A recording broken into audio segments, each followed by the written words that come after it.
Bagian berikutnya yang sangat penting adalah kita harus memastikan bahwa kualitas belajar daring atau e-learning ini sangat baik.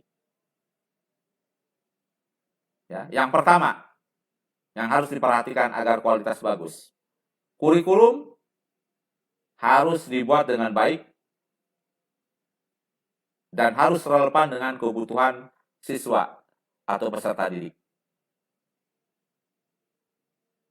Yang kedua, ya, harus memastikan bahwa peserta didik mendapatkan skill-nya, keterampilannya, keahliannya, dan informasinya yang dia butuhkan dalam proses belajar e-learning tersebut.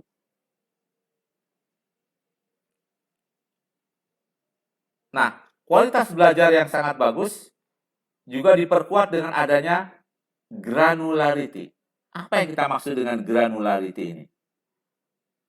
Materi e-learning harus tersegmentasi, terkelompok, agar dapat memfasilitasi, menggambarkan, mengembangkan sebuah pengetahuan yang baru.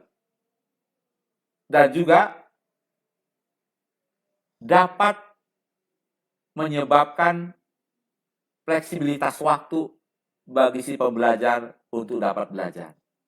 Nah, ini yang harus kita perhatikan. Yang ketiga adalah adanya kelekatan, adanya interaksi, engaging content. Nah, maksudnya apa?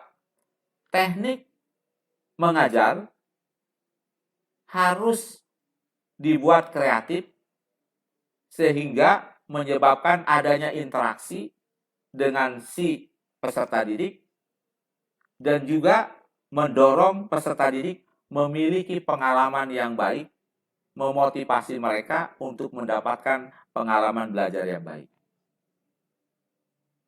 Dan yang berikutnya adalah interaksi. Para pembelajar ini, peserta didik, perlu dikondisikan agar mereka berinteraksi sesering mungkin. Jadi, pengajar dan si peserta didik harus terus-menerus berinteraksi. Supaya tadi, untuk mempertahankan perhatian yang baik dari peserta didik. Dan juga untuk mendorong mereka agar mereka giat belajar. Nah, inilah salah satu beberapa faktor yang menentukan kualitas belajar tersebut.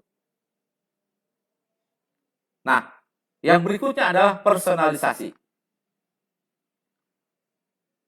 Pada proses belajar mandiri, ya, atau self-paced, itu harus dirancang sedemikian rupa sehingga menggambarkan kebutuhan dari si peserta didik dan juga menggambarkan kepentingan dari peserta didik.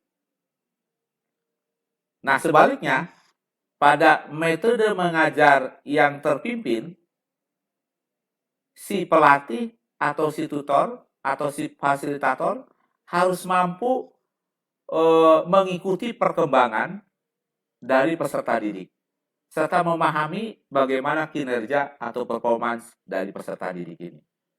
Nah, inilah yang disebut dengan personalisasi.